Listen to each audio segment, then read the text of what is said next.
Diplomacy on the cricket field was challenged too by the bodyline tactics devised by England's captain, Douglas Jardine, and spearheaded by Harold Larwood, the fastest of the 4 pace bowlers in the England team.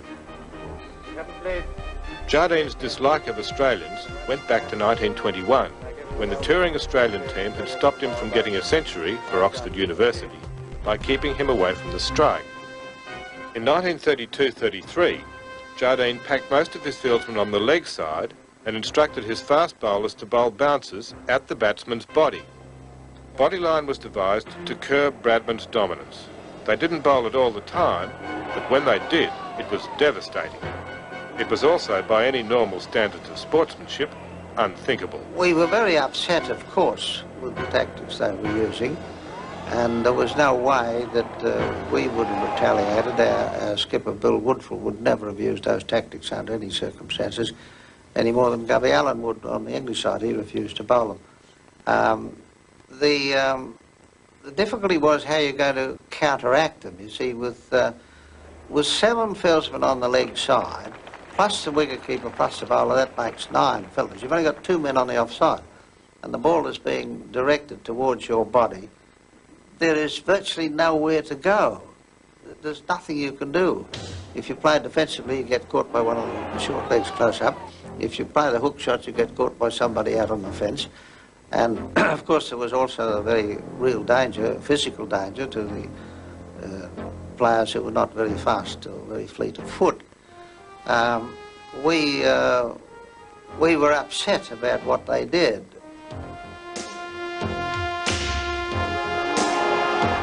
That showed you very clearly the direction of the ball. You see, how I'm standing on the leg side. Now, I move over to the offside. If I had stood exactly where I was, that ball would have hit me in the chest.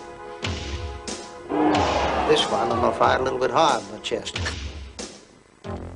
I wore the normal protective padding with a thigh pad on the left-hand side, which, of course, is standard practice today. No, the boys never go out to bat without that against the fast bowlers. But I did one extra thing, and that is that I had a rubber pad made, with rather kidney-shaped pad that fitted over my chest. Came around under the heart on the left-hand side and round there, with a piece of elastic round my neck to hold it in place. That was the only additional padding that I used, and the extraordinary part was that it was all for nothing because I never got hit. I only got hit once in the series, and that was on the upper muscle of the left arm. But I never once in the whole series got hit on the body. And this was a very emotional match because, you see, I'd not played in the first test match due to illness, and I had come back into this second game, and I think everybody was expecting that I might put up a good performance. Anyhow, as I went out to bat, I seemed to have a premonition that Bill Bowes was going to bowl me a bumper. So I set myself to play the shot, and sure enough, he bowled it exactly where I expected he would, and I played the shot as I intended to play, but by a miracle pulled it down from about chest high onto the base of my leg stump. I could try it 1,000 times again, and I couldn't do it. But that was the end of it.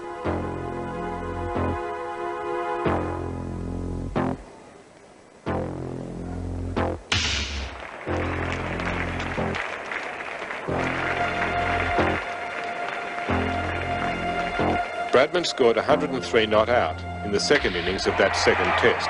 It was his only century of the series. His average was 56.57. England won back the Ashes in the fourth test, played in Brisbane.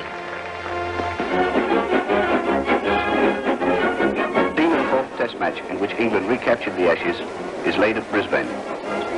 Here in Queensland is really semi-tropical country, and the sun blazes down from the cloudless sky like a molten ball of fire on this, the hottest day of the tour.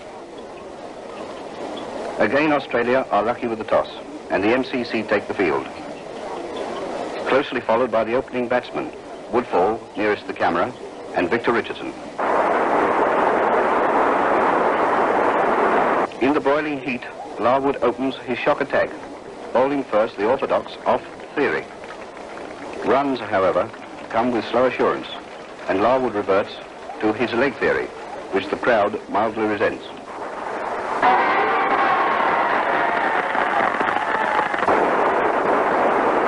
Australia's first wicket stand ended at 133 with Richardson's departure, and Bradman appears. He is not very comfortable against Larwood, but he knocks up a useful 76 before being dismissed.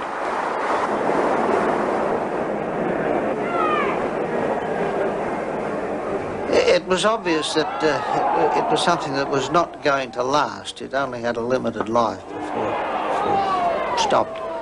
And we were all very relieved, I think, when the season was over and we got back to normal cricket again.